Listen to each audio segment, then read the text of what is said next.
안녕하세요. 자, 9급 경제학 개론, 엊그제 치러졌던 경제학 개론 해설 진행해 보도록 하겠습니다.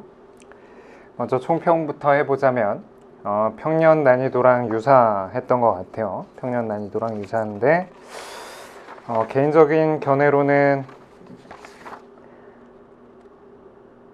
13번이 출제 오류가 아닌가 조심스럽게 좀 얘기를 해보고, 그 다음 문제들은 그렇게 막 특별하게 어렵거나 하진 않았던 것 같아요. 디플레이션과 관련된 6번이 조금 생소했을 수 있었으나 답 찾기는 어렵지 않았을 거고, 나머지 문제들은 보통 평년 난이도대로 출제가 된 것 같아요. 그래서 제가 알기로는 9급 경제학을 보는 학생들은, 수험생들은 통계직렬 학생들만 있는 걸로 알고 있는데 진행해 보도록 합시다. 1번부터 보시면 1번 아주 기초적인 문제였죠.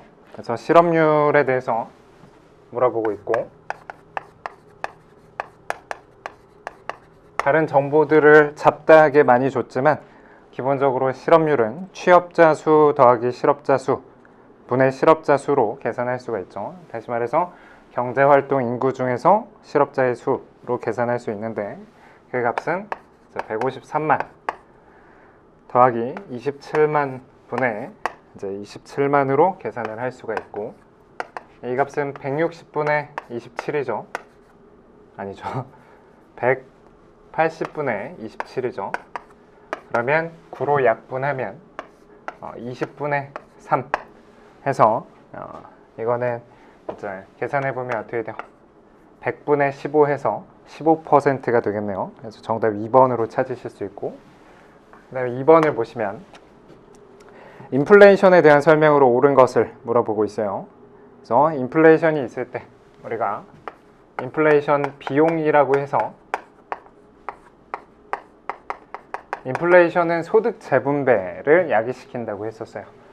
그래서 금융자산, 실물자산을 가지고 있는 경제 주체들은 인플레이션이 있을 때 집값도 오르고 그렇기 때문에 상대적으로 유리한 반면, 불리한 계층들은 월급 소득자라든지 아니면 그냥 금융을 가지고 생활을 하는 그런 사람들, 그래서 이런 소득 재분배가 이런 소득 재분배를 야기시킨다라고 배웠는데, 1번 보시면 인플레이션이 발생할 경우 금융자산을 가진 사람은 유리하고 실물자산을 가진 사람은 불리하다, 정확히 반대로 표현을 한 거고, 자, 2번 보시면 물가 하락과 경기 침체가 함께 나타나는 걸 스태그플레이션이 아니고 물가 상승과 경기 침체가 함께 나타나는 현상, 그게 스태그플레이션이죠. 3번 실제 인플레이션이 기대 인플레이션율보다 높으면, 그래서 사실은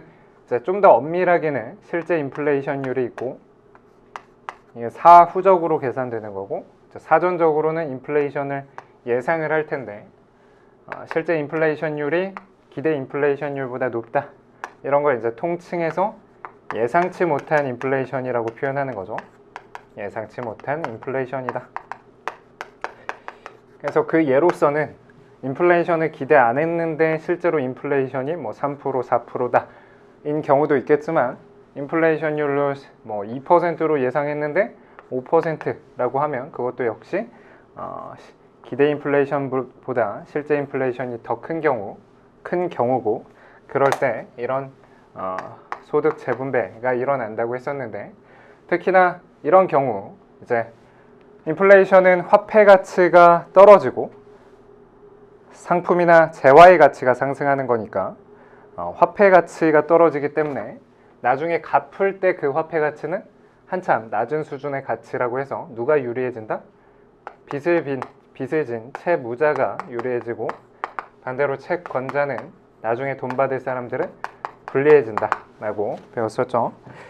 그래서 3번 보시면 채권자는 유리하고 채무자가 불리해진다 라고 했으니까 정확히 반대로 표현하고 있었고, 4번 보시면 이제 1, 2, 3번이 옳지 않은 거니까 4번이 옳은 거였겠죠. 그래서 기대보다 높은 인플레이션이 발생했다.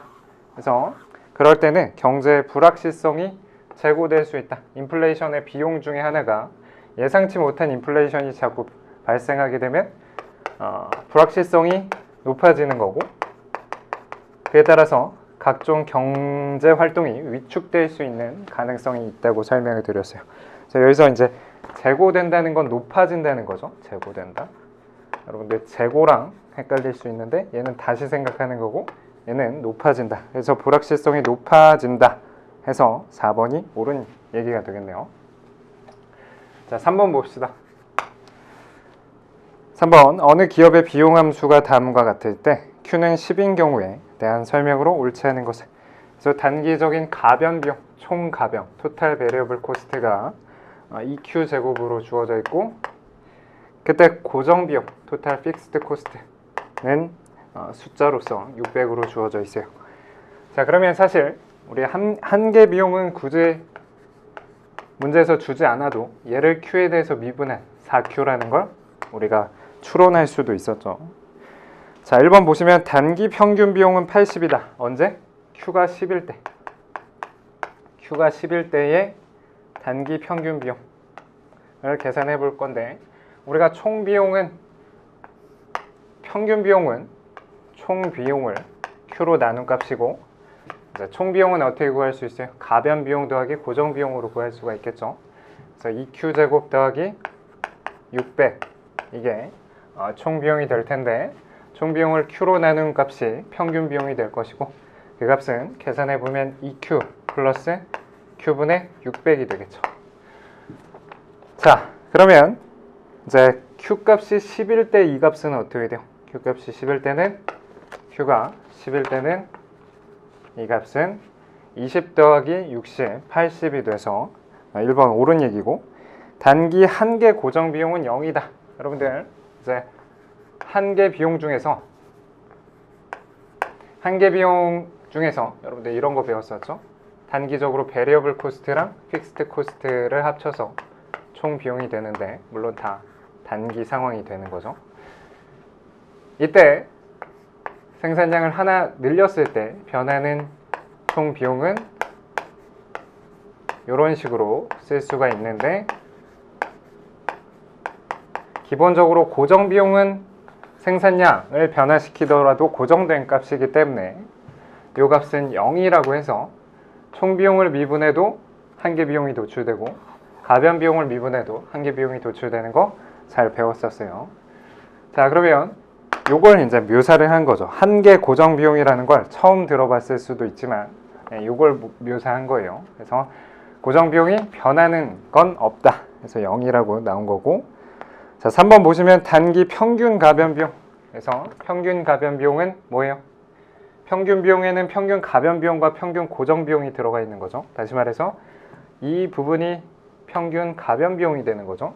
그래서 average variable cost가 되는 거고, 이 부분이 average fixed cost. 그래서 평균 고정 비용과 평균 가변 비용이 합이 평균 비용이 되는 거죠. 그래서 Q가 10일 때 평균 가변 비용은 20이니까 3번이 틀린 얘기네요. 자, 4번 마지막으로 한계 비용을 계산해 보면 Q가 10일 때 한계 비용은 40이 돼서 정답 3번으로 찾을 수 있었고, 그럼 4번 봅시다. 갑의 일주일 소득은 1,000원에서 1,100원으로 증가했고, 우리가 소득을 보통 M으로 썼죠. 그래서 1,000원에서 1,100원이 됐고, 그때 갑의 햄버거에 대한 지출액, 그래서 햄버거를 X라고 표현하고 햄버거의 가격을 PX라고 표현해보면 이걸 XJ에 대한 지출액이라고 표현할 수가 있겠네요. 그래서 햄버거에 대한 지출액은 300원에서 얼마가 됐다? 310원으로 증가를 했다는 거예요. 자, 이때 햄버거에 대한 설명으로 옳은 것은 단 햄버거 가격은 일정하다는 거예요. 그러면 사실 지출액의 변화율은, 여러분들 얘는 고정되어 있는데 이게 바뀌었다는 것 자체가 얘가 몇 퍼센트 변했는지를 나타내 주는 거죠. 그래서 계산을 해보면 소득의 변화율은 어떻게 돼요? n분의 델타 m을 계산해보면 소득의 변화율은 1,000원 중에 100원, 변한 거죠. 변화분은 100이 되는 거니까. 그래서 델타 M은 변화분은 100이 되는 거니까 소득의 변화율은 1000분의 100. 그냥 직관적으로 보더라도 10%가 변했다는 걸 알 수가 있고, 그에 반해서 이제 X제에 대한 지출의 X제의 소비량의 변화율은 어떻게 돼요? 300원에서 310원으로 바뀐 거, 이 변화율이 되겠죠. 그러니까 사실 여러분들 근사식에서 이 4번 문제에서 이게 조금은 생소했을 수 있는데, 고전학파의 수량방정식에서도 쓰고 여러 가지에서 쓰죠. MV equal PY일 때 이걸 변화율로 표시해보면 이 전체의 변화율은 M분의 델타 M 더하기 V분의 델타 V 이런 식으로 쓰잖아요. 그러면 지출액의 변화율도 원래는 어떻게 써야 돼요? 지출액의 변화율 300, 이게 지출액의 변화율이 PX의 변화율, 그 다음에 X제 소비량의 변화율 이렇게 쓸 수 있는데, 이 값이 지금 X제 가격은 고정되어 있다고 했으니까 이 변화율은 온전히 X제 소비량의 변화율로 생각할 수가 있어요. 그러면 300분의 10, 그러면 이 값은 얼마인가요? 30분의 1이죠. 30분의 1.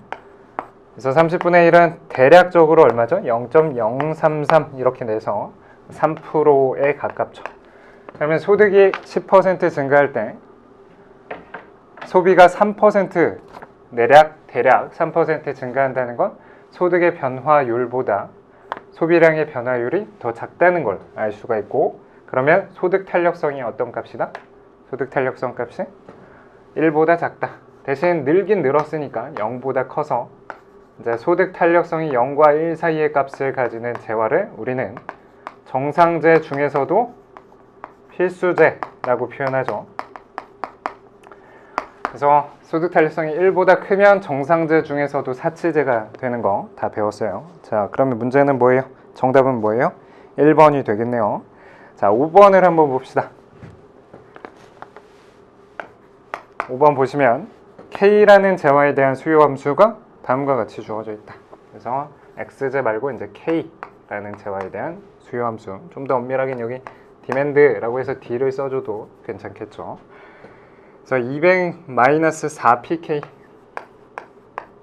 이렇게 주어져 있는데, 우리가 K만 싹싹 지웠으면 우리가 맨날 보던 수요 함수인데 그나마 K가 들어가서 조금은 헷갈렸을 수도 있지만 기본적으로는 이 문제도 10초 컷으로 풀어야 되는 문제죠. 그래서 수요 함수 그래프를, 수요 곡선의 그래프로 그려보면 P에 대해서 정리하면 50-4분의 1q 돼서 여기가 50이고 여기가 200인 이런 직선의 수요 곡선으로 그릴 수가 있겠네요. 자, 문제는 PK가 10일 때, 즉 가격이 10일 때의 수요의 가격 탄력성을 물어봤어요. 그래서 직선의 수요 곡선에서 특정 한 점의 점 탄력성을 물어보고 있고, 여러분들이 잘 익히 알고 있다시피 특정 직선의 수요 곡선에서 특정 점의 점 탄력성은 알파분의 베타로 기억하고 있었죠. 그러면 이 점에서의 수요의 가격 탄력성은 40분의 10 절대값으로 표현했을 때, 그래서 4분의 1 정답을 1번으로 찾을 수 있었던 거죠. 자, 문제 6번 봅시다. 이제 디플레이션에 대해서 물어보고 있는데 6번. 자, 디플레이션은 인플레이션의 반대죠. 물가가 전반적으로 하락하는 거, 디플레이션.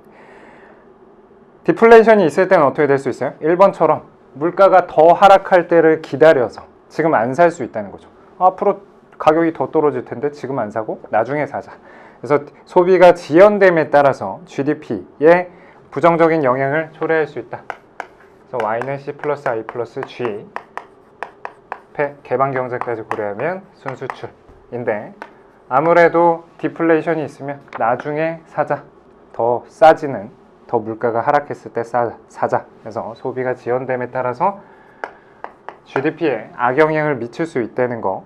사실 1번 좀 생소했을 수 있는데 2번 한번 보시면 예상치 못한 디플레이션이 있다 하면 우리 인플레이션과 동일하게 부 및 소득의 재분배가 일어날 수가 있겠죠. 그래서 인플레이션, 아까 봤던 인플레이션 시의 소득 재분배와 뒤집어서 반대로 이번에는 권자가 유리해지고 채무자가 불리해지고, 그리고 금융자산을 가진 사람이 유리해지고 실물자산을 가진 사람이 불리해지고, 이런 소득 재분배가 있겠죠.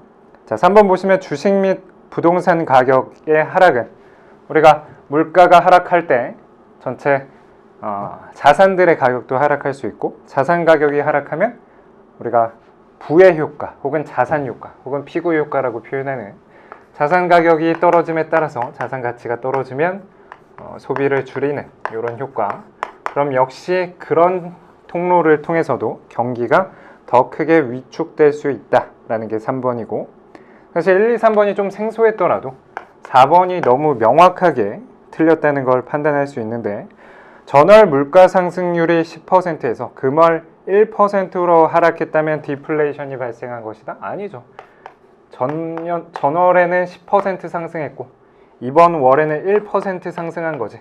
그래서 인플레이션의 정도가 약화된 거지 물가가 하락한 건 아니죠. 둘 다 물가는 상승하고 있는 상황인데 물가 상승률이 둔화된 거죠. 그래서 여러분들 조심해야 되는 게 인플레이션이 낮아지는 것과 디플레이션은 좀 차이가 있다는 거죠. 물론 너무 낮아져서 이게 마이너스가 되면 그땐 디플레이션이지만 여전히 물가가 상승하는 상황이다. 자, 7번 보시면 어떤 상품에 대한 다음 관계식을 가정하자. 그래서 수요 함수가 주어져 있네요. P는 100-2Q 이렇게 주어져 있고, 이 기업이 이윤극대화를 추구할 경우 완전 경쟁 시장에서 발생하는 사회적 잉여와 독점 시장에서 발생하는 사회적 잉여의 차이를 물어보고 있어요. 그래서 우리가 늘상 보던 완전 경쟁과 독점과의 비교를 살펴보는 거고, 이걸 그래프로 그려보면 여기 100이고 기울기가 2, 그래서 여기는 50이 되겠죠. 자, 이때 만약에 이 기업이 독점이라고 하면 직선의 수요 곡선을 바탕으로 기울기가 2배인 MR 곡선을 도출할 수 있고, MR은 사실 어떻게 돼요? 여기에 기울기만 2배, 100-4Q로 계산할 수가 있겠죠. 물론 문제에서 주어진 대로 총수입, 즉 P 곱하기 Q를 한 거, 이게 총수입이 될 텐데 그 총수입을 Q에 대해서 미분해도 한계 수입이 나오겠죠. 물론 문제에서는 밑에 세 번째 정보로서 한계 수입에 관한 식도 주어져 있어요. 자, 한계 비용이 20으로 일정하대요. 이때 한계 비용은 20으로 일정하다. 그래서 마지널 코스트는 20으로 일정하다고 했을 때, 자, 독점 기업은 어디서 생산한다? MR과 MC가 같아지는 여기서 생산해서 가격을 여기로 책정한다. 그래서 독점 균형은 이렇게 묘사할 수 있고, 반면에 이 시장이 완전 경쟁이었다면 가격이 한계 비용과 같을 테니까 이게 완전 경쟁 균형, 거래량이라고 볼 수가 있겠죠. 그래서 이때 사회적인 잉여의 차이 혹은 독점으로 인한 후생 손실이라고 표현해도 동일한 건데, 그 크기는 면적으로 표시해보면 요 빨간색 면적으로 표시가 되는 거고, 그러면 결국 이제 독점 가격을 구하면 되겠죠. 독점 가격과 그 다음에 이 거래량 차이를 구해보면 된다. 자, 그러면 독점의 이윤극대화 조건으로서 MR 이퀄 MC를 계산해보면 MR은 100-4Q고 MC는 20이니까 두 개 연립하면 그걸 바탕으로 독점 거래량을 찾을 수가 있겠죠. 100-4Q가 20이랑 같은 그 Q 값을 찾으면 Q가 얼마예요? 20이 되겠네요. 아닌가? 맞죠? 20. 그래서 독점 기업의 생산량은 20이 되고, 20개를 판다는 건 결국 가격을 얼마로 책정하는 거나 마찬가지다. 60으로 책정하는 거나 마찬가지다. 그렇죠? 그러면 이 길이는 40으로 우리가 계산할 수 있고, 마지막으로 완전 경쟁 시장이었다면 거래량이 뭐였다?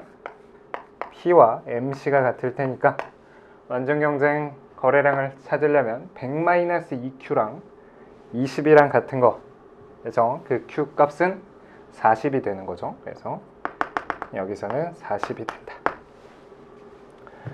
자, 그러면 이 길이는 20이고 이 길이는 40이다. 그래서 40 곱하기 20 곱하기 2분의 1, 이게 후생 손실이라고 계산할 수 있겠네요. 그럼 정답은 400으로 4번을 찾을 수 있겠죠. 자, 8번을 한번 봅시다.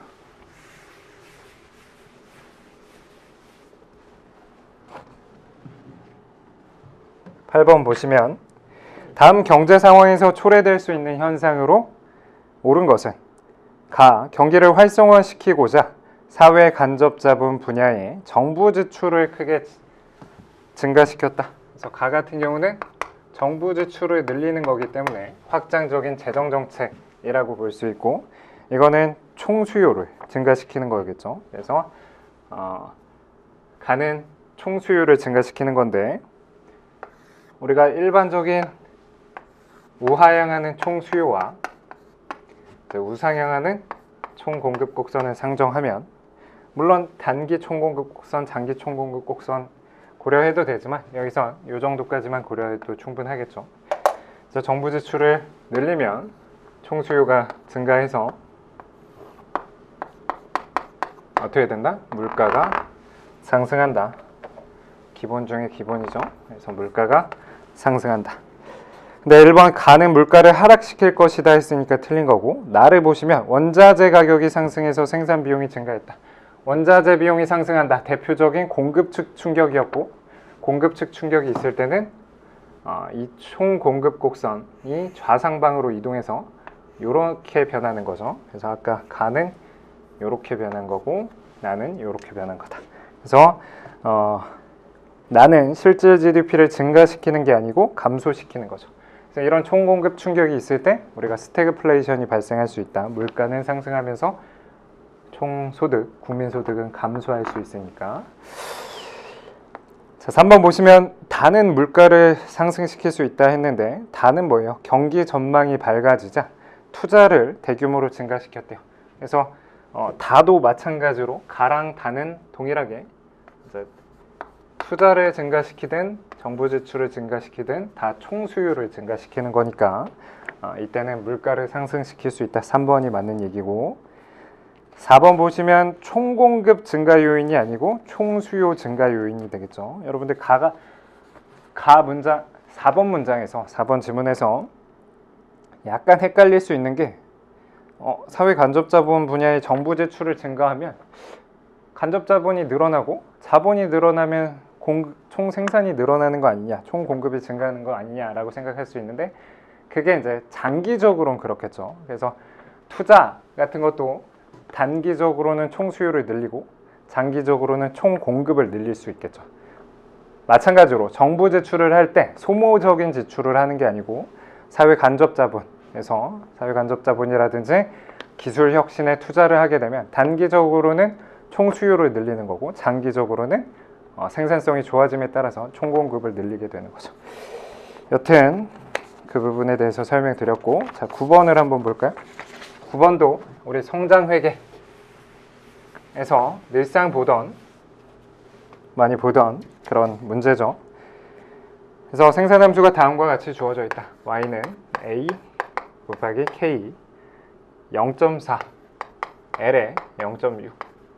전형적인 1차동차 생산함수, 1차동차 콥다글라스 생산함수고, 이걸 우리가 변화율로 바꾸면 사실 문제에서 안 주어져도 이렇게 우리가 바꿀 수가 있는 거죠. 그래서 0.4, 이 지수가 앞으로 내려오면서 0.4 곱하기 k분의 델타 k 0.6 곱하기 l분의 델타 L, 이렇게 표현할 수 있는데, 문제에서 이 성장 회계를 바탕으로 자본의 기여도를 보고 있어요. 이게 이제 자본의 기여도가 되는 거고, 이게 기술의 기여도 혹은 총 요소 생산성의 기여도가 되는 거고, 이게 노동의 기여도가 되는 거죠. 그래서 각각 기술과 노동과 자본이 합쳐져서 생산이 이루어질 텐데, 각각 얼만큼 생산 증가율에 기여를 하고 있는가, GDP 증가율에 기여를 하고 있는가를 살펴보는 게 성장 회계였고, 문제에서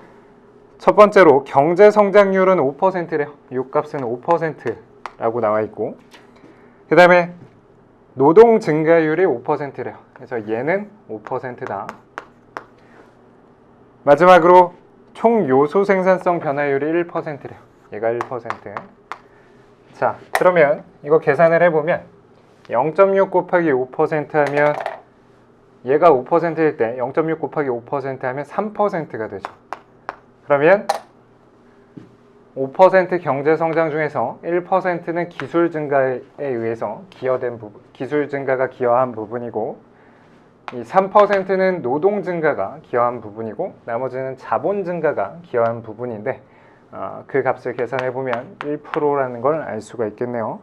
정답 3번으로 볼 수 있고, 자 10번은 국제무역론에서 소규모 개방 경제에서 관세를 부과했을 때 사회 후생에 대한 문제고, 이것도 역시 전형적인 문제죠.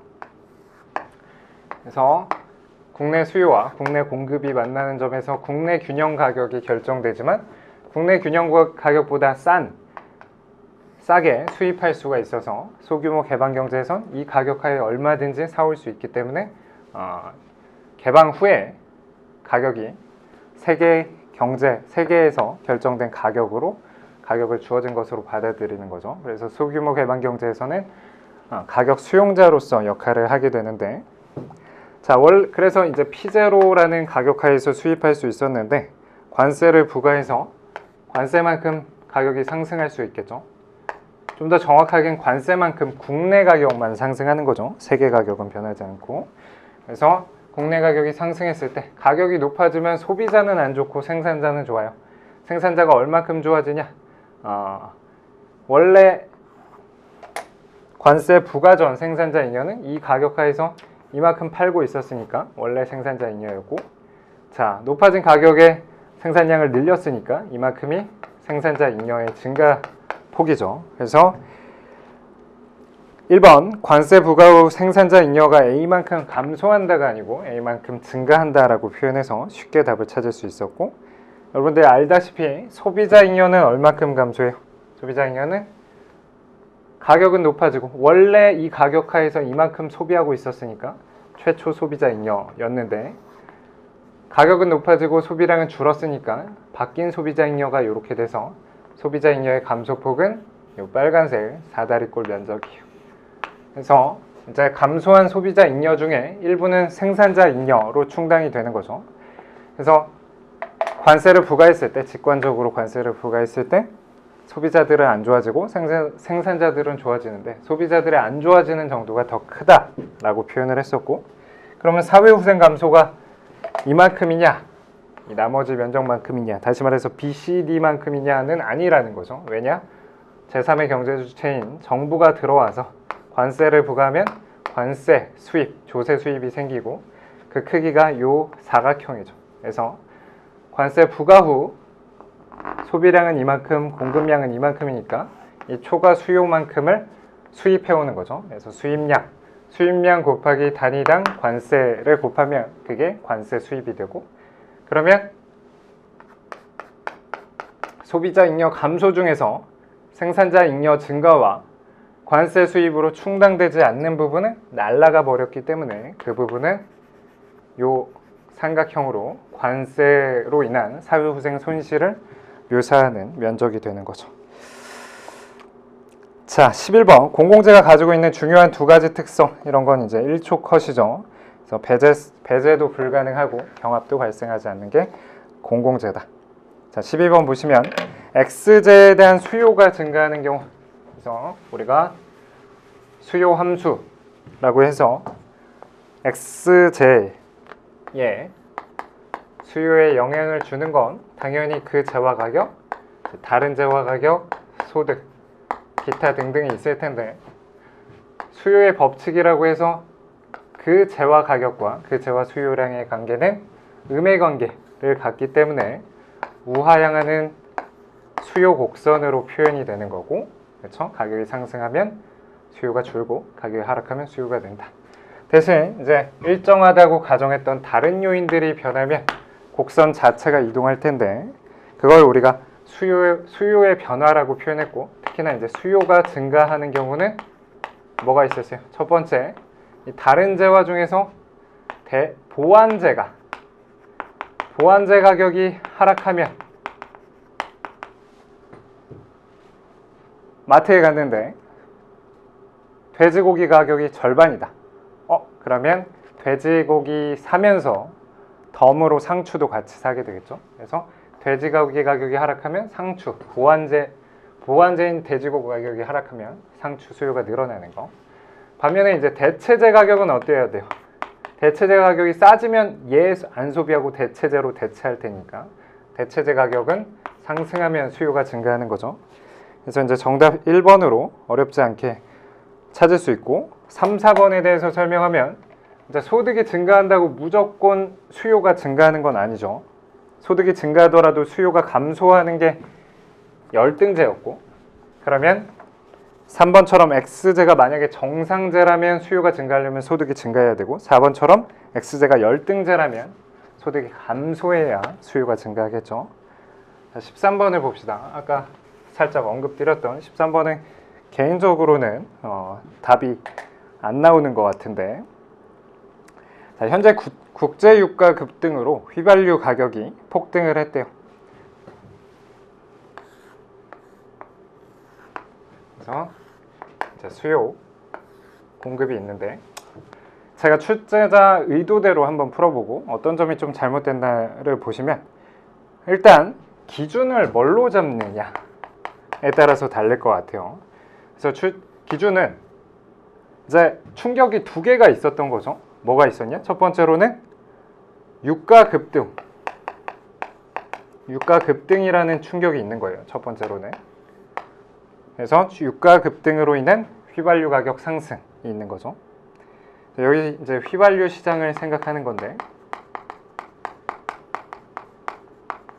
첫 번째는 유가 급등이라는 충격이 있고, 그 다음에 두 번째는 그때 교통 에너지 환경세 세율을 인하했다는 거예요. 교통 에너지 환경세 세율을 인하했다.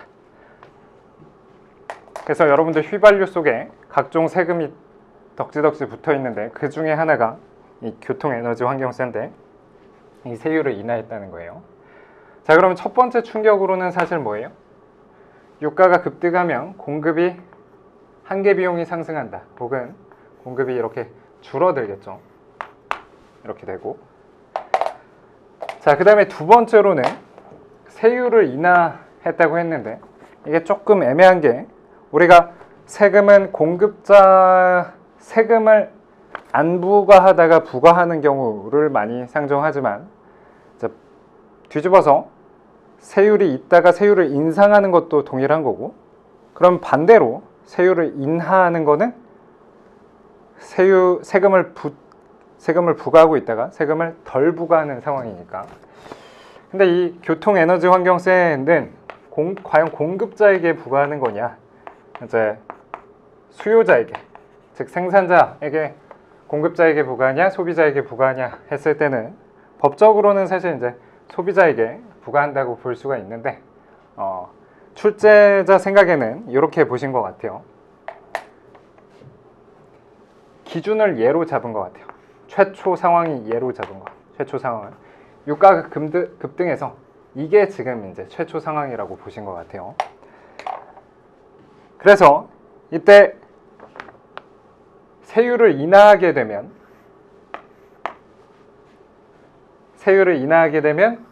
이제 공급자에게 부과한 세율을 인하한다고 하면 공급이 늘어나게 되겠죠. 이렇게 공급이 늘어나게 되겠죠. 반면에 이게 교통에너지 환경세가 소비자에게 부과되는 상황이라고 생각하면 세율을 인하하면 수요가 늘어난다라고 볼 수가 있어요.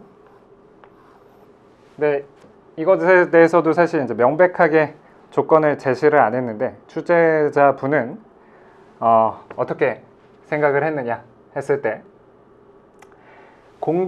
얘를 기준으로 잡고 공급자에게 부과된 세율이 줄었으니까, 공급자에게 부과된 세율이 이미 여긴 세율이 부과된 상황이죠.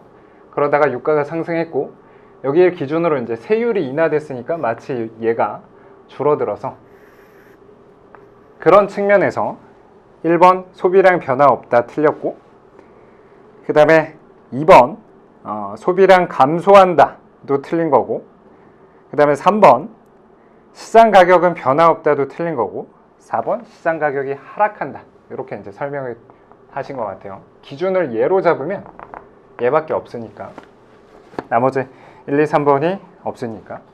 근데 사실 기준을 얘로 잡았다면, 원래 최초 기준을 요걸로 잡지 않고 요 상황이 아니고 요걸로 잡았다면 다 말이 안 되는 거죠. 그리고 이제 교통에너지환경세가 소비자에게 부과되는 건데 이제 생산자에게 부과됐다라고 하는 것도 조금 애매하고, 그래서 13번은 조금 여지가 있는 문제 같아요. 자, 14번을 한번 봅시다.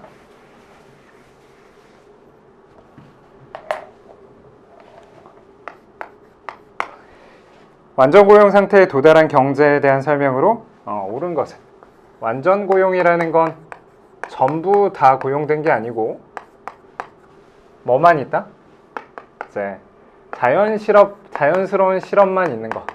그래서 자연 실업률 상태가 완전 고용 상태다라고 얘기를 하는 거고, 우리가 이 자연 실업률에 포함되는 게 마찰적 실업이 있다고 했었죠.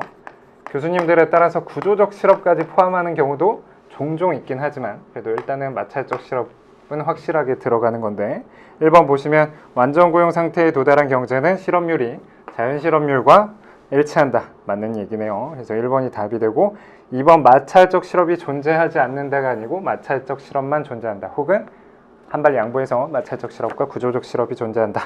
자, 3번 실업자는 실망 실업자로만 구성된다. 실망 실업자는 없는 거죠. 그러니까 3번 문장 자체가 잘못된 거죠. 실망 실업자는 애시당초 통계 기준으로 실업자로 포착되지도 않고. 4번 모든 경제활동 인구가 취업할 수 있게 되었다. 그 얘기는 실업자가 아예 없는 거고, 그럼 마찰적 실업도 없는 상황이기 때문에 14번 틀린 건데, 사실 답 찾기엔 어렵지 않으셨을 거예요. 자, 15번 작년에 어떤 경제에서, 사실 아일랜드 국가에서 감자 가격이 하락했는데 소비량이 감소하는 그런 기펜제의 예가 등장을 했던 거죠. 그래서 어느 나라 감자 가격이 하락했는데, 감자를 X제라고 했을 때, X제 가격이 하락했을 때 X제 소비량이, 수요량이 줄어든 상황이 되는 거죠. 가격이 싸지면 더 소비해야 되는데 왜 소비가 줄어들었을까?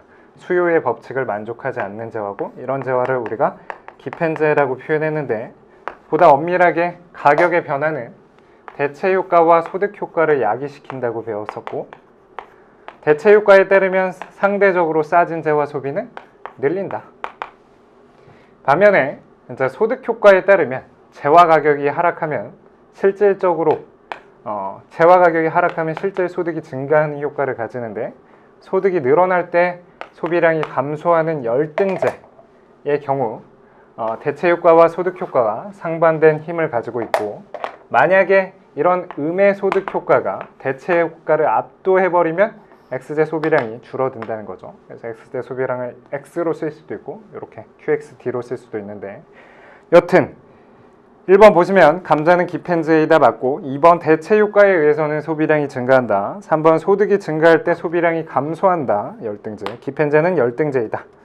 4번 감자 가격 하락에 따르는 가격 효과의 경우 소득 효과의 절대값, 이 절대적인 수치가 대체 효과보다 압도돼야 되는 거죠. 그래서 소득 효과의 절대값이 대체 효과의 절대값보다 작다가 아니고 크다가 돼야 된다. 그래서 예컨대 얘는 마이너스 10, 얘는 플러스 5가 돼서 절대값으로 따지면 얘가 더 커야 이런 기펜제가 되는 거죠. 자, 16번 보시면 국채에 대한 설명으로 옳지 않은 것은, 국채의 수익률 곡선이란, 채권의 수익률 곡선이라고도 많이 하죠. 국채뿐만 아니라 각종 채권들이 있을 수 있으니까.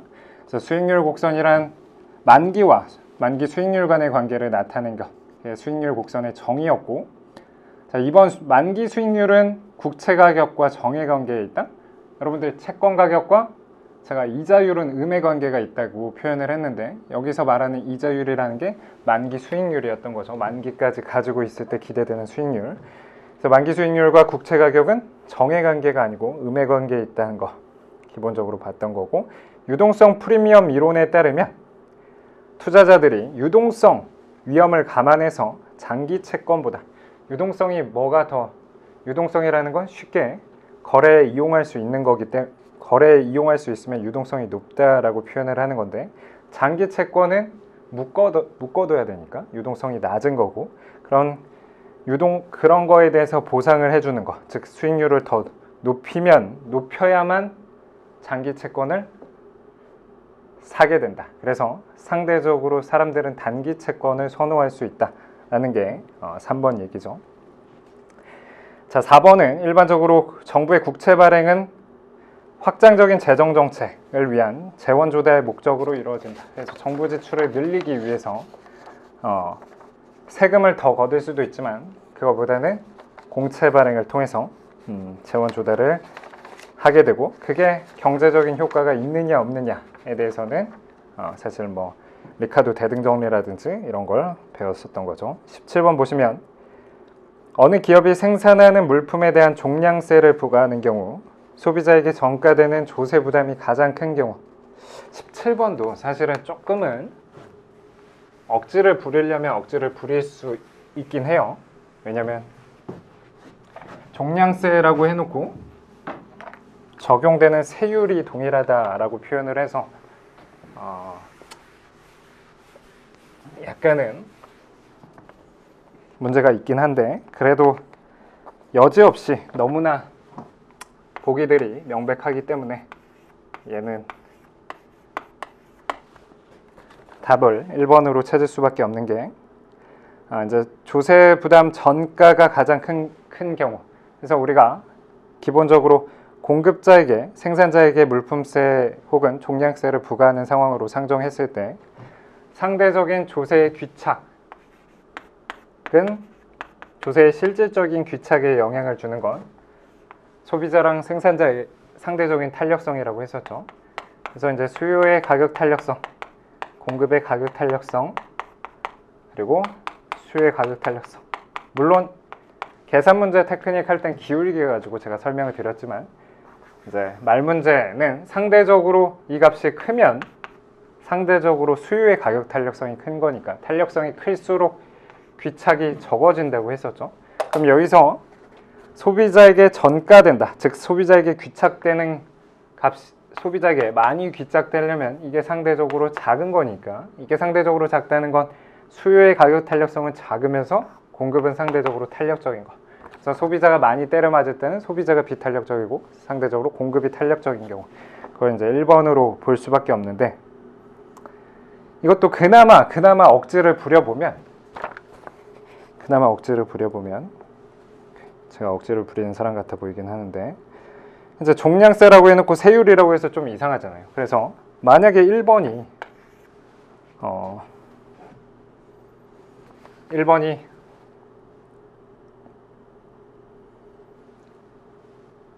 치즈 시장이라고 보고, 다른 뭐 2번이라든지 3번이라든지 다른 문제 중에서 되게 하나의 가격이 큰 시장, 뭐 자동차라든지 큰 시장이라고 보면, 만약에 그렇게 했을 때 세율을 각각 10%로 같게 때려버리면 치즈에 10% 해봤자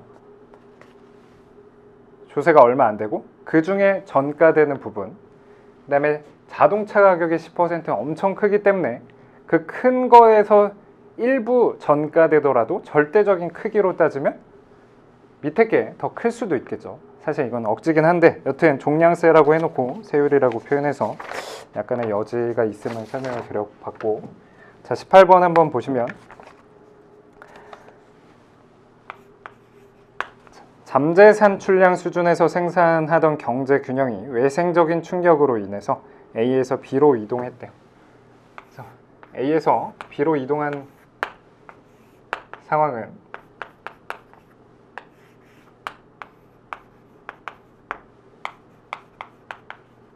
우리가 일반적인 우상향하는 단기 총공급, 우하향하는 단기 총수요, 수직의 장기 총공급을 상정해놨고, 최초 균형점은 A점이라고 해서 물가 수준이 P0, 그리고 산출량은 자연 산출량 혹은 Y0 수준에 있었는데, 외생적인 충격이 있어서 A에서 B로 바뀌었는데, 그 B점, 이런 외생적인 충격은 뭐죠? 우리가 앞서서도 봤던 유가 충격이라든지 불리한 총 공급 측 충격이라고 했었죠. 그래서 A에서 B로 변했는데 1번 보시면 A에서 B로의 이동을 야기했던 충격에는 예상치 못한 국제 원자재 가격 상승 같은 것을 상정할 수 있다 라는 얘기고, 2번 A에서 B로 이동하면 아까도 언급했듯이 물가는 상승하면서 생산, 소득은 줄어드는 스태그플레이션이 있다고 했었고, 3번 다른 조건이 일정할 때 임금 등 요소 가격이 차차 하락하게 되면, 그러면 어떻게 돼요? 사실 이런 경기 불황이 왔을 때 케인즈 쪽은 총수요 증가를 통해서 원래 생산 혹은 소득을 원위치 시켜야 된다는 게 케인즈 생각이고, 고전학파 계열 쪽은 세고전학파, 고전학파, 통화론자들의 생각들은 가만히 있으면 알아서 다시 갔던 총 공급이 이렇게 내려온다. 왜냐? 물가가 높아졌을 때 경기가 불황이 되면 물가가 다시 하락할 것이고, 혹은 불황일 때 실업이 만연해 있으면 임금이 떨어지고, 그럼에 따라서 다시 원자재 가격이 상승했을 때 올라가는 것처럼 요소 가격이 점차 하락하면 다시 원상복귀를 한다는 게 고전학파 생각이고, 그래서 고전학파는 그런 자율적인 총수요 관리 정책을 비판을 했던 거죠. 그래서 3번이 틀린 얘기가 되겠네요. C로 돌아가는 게 아니고, C는 여기에 있으니까 C가 아니고 다시 A로 돌아간다고 해야 맞는 얘기니까 3번 틀린 거고, 4번 정부는 이자율 인하나 정부 지출 증가, 즉 확장적인 통화정책 혹은 확장적인 재정정책을 통해서 이제 이렇게 C로 갈 수 있다. 그게 4번과 관련된 거죠. 자, 19번 문제 보시면 19번 문제 정기 예금의 실질 금리를 물어보고 있어요. 그래서 결국은 피셔 방정식 혹은 피셔 관계식을 통해서 실질 이자율은 명목 이자율 빼기 인플레이션율, 이 식 가지고 푸는 간단한 문제인데 괜히 조금 복잡해 보이도록 CPI 가지고 설명을 한 거죠. 그래서 작년 갑은 4월에 연 2% 금리가 적용되는 정기 예금에 가입을 했대요. 근데 소비자 물가지수가 작년에는 110이었는데, 작년에 소비자 물가지수가 110이었는데, P체로 P1이라고 해볼까요? 올해는 소비자 물가지수가 111.1이래요. 그러면 물가의 변화율, 물가 상승률은 어떻게 계산할 수 있어요? 110에서 11.1이 오른 거죠. 1.1이 오른 거죠. 정확하게. 그렇죠? 그러면 110에서 1.1은 몇 퍼센트예요? 이게 1%네요. 1%. 그러면 물가 상승률이 1%가 되는 거고, 사후적으로 실질적으로 얻을 수 있는 수익률은 1%다. 그래서 정답 2번으로 답을 찾을 수 있고, 마지막 20번 보시면 A국은 오랜 기간 동안 B국에 대해서 대규모 무역 수지 흑자를 기록하고 있대요.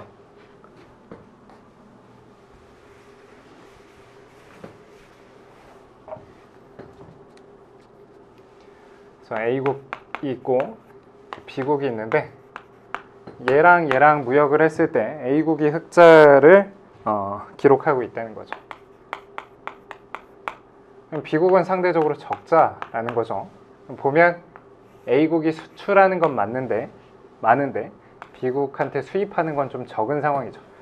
B국 입장에선 수출은 적은데 수입은 많으니까 이 두 국가 사이에서는 A국은 흑자, B국은 적자, 이런 상황인데, 자, 이때 B국으로부터 압력을 받았다는 거예요.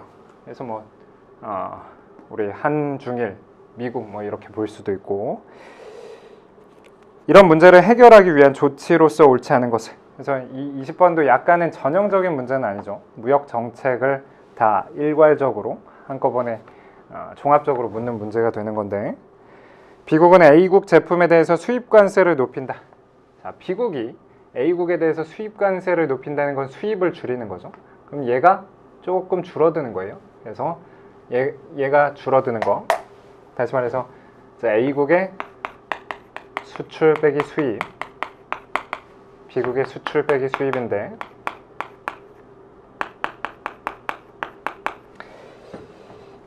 B국 입장에서 무역수지 그러니까 B국이 A국한테 무역수지 흑자 축소라고 한 거죠.